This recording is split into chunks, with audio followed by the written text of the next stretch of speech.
This lecture deals with part 3 of the Road to the Civil War, the major causes of the Civil War, specifically the inability of the federal government to make effective compromises. So after the Mexican-American War, we win this large amount of land, and one of those areas is California. After the gold rush, we start to see many people move to California, and it becomes very populated and wanted statehood.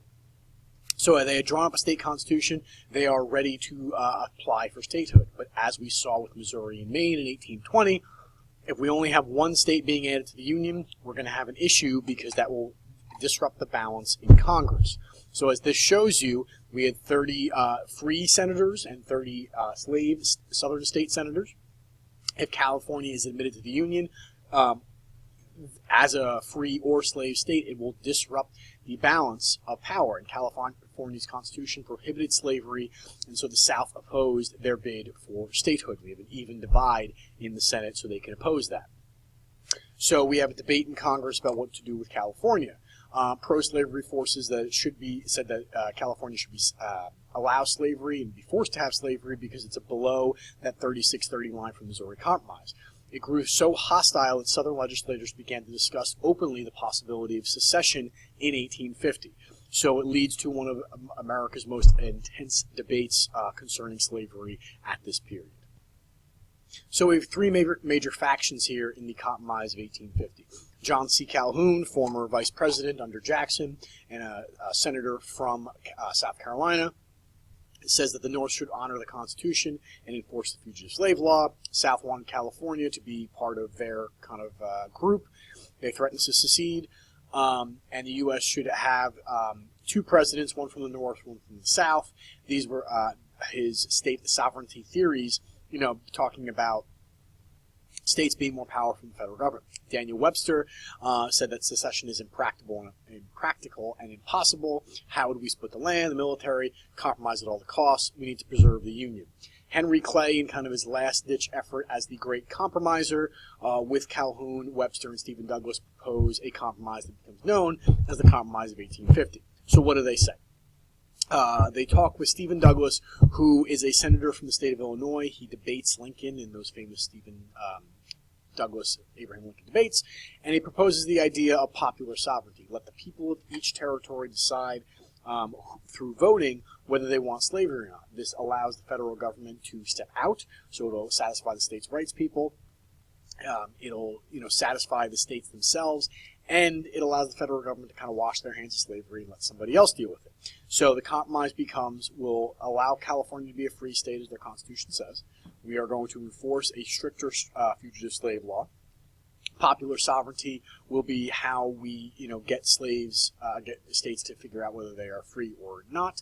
And it stops the slave trade in Washington, D.C., so at least in our nation's capital, we are, free of the slave trade and can look a little better to the world. So each side gets something, and the popular sovereignty can kind of go either way. But we're going to find out that doesn't work so well.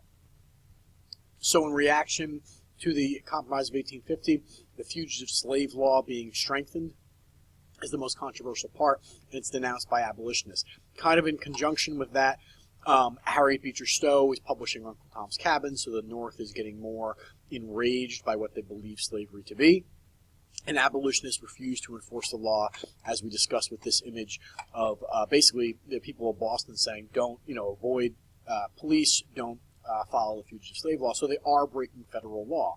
So the whole idea of anti-nullification and anti-secession kind of breaks down for the South, because they're looking at the North, or the North is saying, we need to protect the Union, preserve the Constitution. The Constitution says you have to follow federal law, and they're not following federal law. And this spurs the Underground Railroad to be even more significant and active.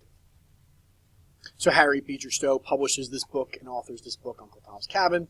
It is used as propaganda to show the inhumanity of slavery. Again, it's a fiction story, but it does show the inhumane treatment of slaves. And the Southerners knew that she was a Northerner and knew it kind of just as propaganda, and therefore just call it as a book of lies, basically, and that it shouldn't be considered legitimate. And in one of the scenes that really left people the most, it's the closing scene, Uncle Tom's brutal master, Simon Legree, orders basically the slaves to savagely beat one of their own, one of the other slaves. And Uncle Tom comes out and says, how can you see this? How can you make me do this? No matter you can't harm me. And Legree says, I can't, with a sneer. We'll see. Such breaking in as he won't get over this month, basically talking about how I want you to beat a slave to death. And that kind of breaks Uncle Tom and shows him that he can't really work with this horrible master. And it really leaves the North feeling like we need to do something about this slavery.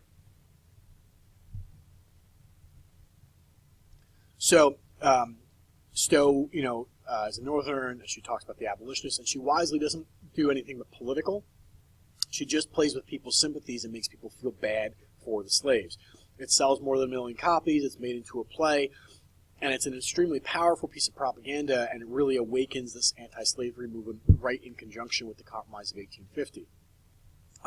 And most people hadn't really given the issue much thought. They didn't travel much from their town and didn't see slavery.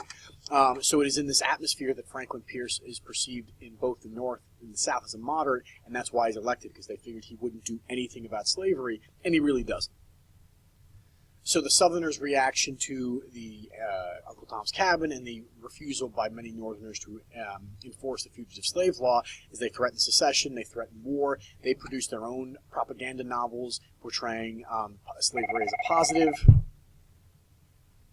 And they also used the Constitution in the Fifth Amendment, which talks about the protection of property, and the supremacy clause in the Constitution that says the federal law is higher than state law. So it doesn't matter that states don't want to enforce the fugitive slave law. They must, because it's federal law. Again, both sides will use that supremacy clause, and even though the South, when the Civil War starts, is going to be fighting for states' rights, they use the supremacy clause because it helps their argument that the North is breaking the law, and therefore they kind of try to take that ability for them to use that argument away from them. So in 1854, we have an issue where the federal government is trying to build railways through the unorganized territory above Texas. Stephen Douglas, who was the one of the senators from Illinois, addresses the issue with the Kansas-Nebraska Act to figure out how they're going to be able to build this railroad. So he formulates and ushers through Congress a law that also gave popular sovereignty to the residents of the newly formed Kansas-Nebraska territory, because that was originally not part of the Mexican cession, so that's why popular sovereignty didn't apply from the Compromise of 1850. It was part of the Louisiana Purchase. So it changes the Missouri Compromise, which had said that those states couldn't be slave states that they were above 3630. It did not specify when or how this issue would be decided, so that was kind of, again, going to be left up to the states.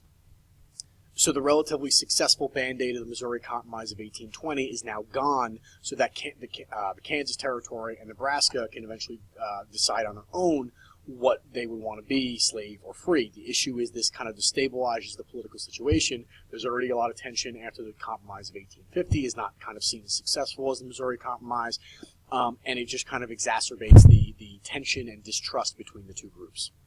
So as Kansas is ready to apply for statehood, they need to have a vote to figure out whether they're going to be free or slave.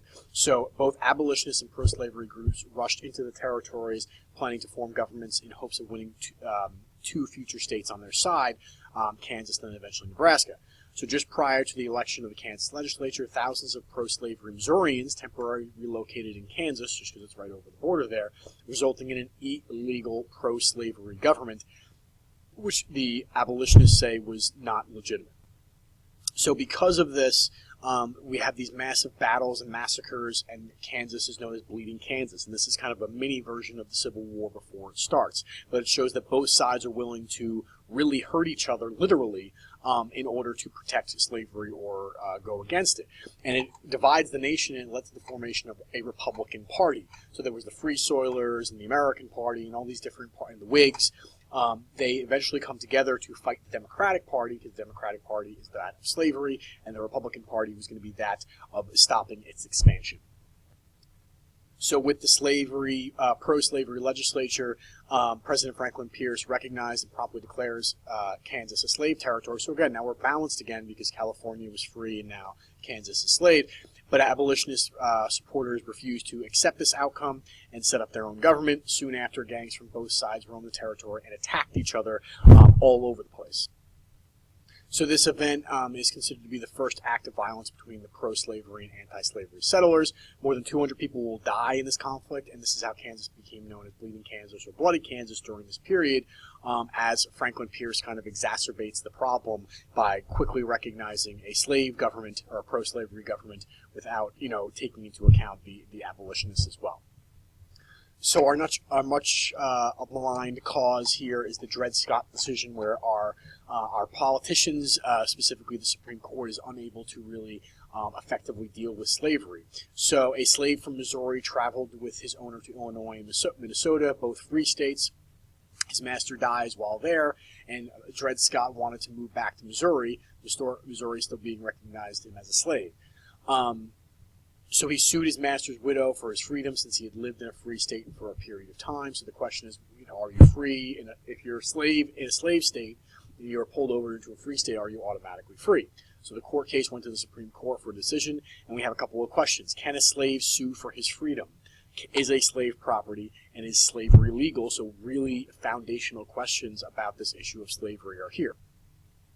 So in his decision, Chief Justice Roger Taney explains that slaves were property, not citizens, and that no black person could ever be a citizen of the United States. Blacks are not citizens, therefore they could not sue the federal government, so this case he shouldn't even be able to sue. He ruled that Congress should not regulate slavery in the territories, as it had in the Missouri Compromise. So again, it's kind of taking power away from Congress and pushing it back towards the states. But it also is saying that around 4 million people cannot be considered citizens or people in this country, whether they're free or slave. So in reaction, obviously the North is quite upset. They continue to refuse to enforce the fugitive slave law.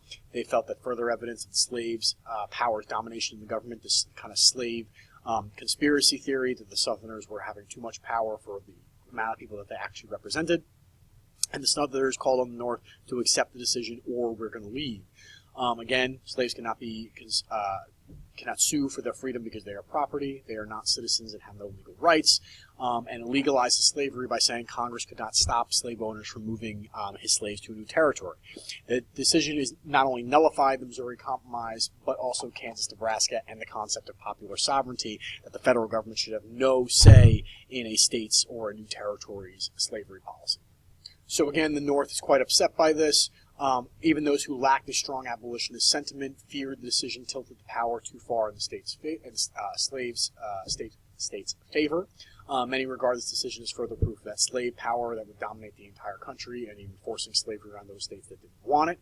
And in response, so again, playing into that fear aspect from the North, many northern states passed laws weakening the Fugitive Slave Act. So, for example, the personal liberty laws that were laws in northern states that said a slave who is alleged fugitive must have a trial by jury, which is supported by the Constitution, and give them the right to a lawyer to represent them. And possibly one of the most significant events that influences the fear of the South is what John Brown does. So he's a violent abolitionist. He was involved in Bleeding Kansas. He murders 5 pro-slavery men in Kansas, believing that they were immoral. And he wanted to lead a slave revolt through the South by raising an army of freed slaves and destroying the South. So this is a pretty scary guy, especially since he is a white man who is willing to die so that slavery ends. So he goes to Harper's Ferry, Virginia, to get an ammunition and weapons from the federal government and begin his slave revolt. He is not successful. He is captured, and he is brought on trial for treason because he's trying to steal from the federal government and cause a violent uprising. So he is found guilty, and he is sentenced to death. Apparently his last words were, "I believe that the issue of slavery will never be solved unless through the shedding of blood." Now, this is in 1859, 1860, so it's pretty obvious that's going to happen then. Northerners saw John Brown as a martyr for the abolitionist cause, and Southerners were terrified that if this guy was going to get away with this, there might be others like him, again, more whites, not necessarily just African Americans. And South's outcome was to leave the United States, and really this is proving we need to start our own country. So obviously this really plays into the fear theory about why the Civil War started, and this will be a major cause as well.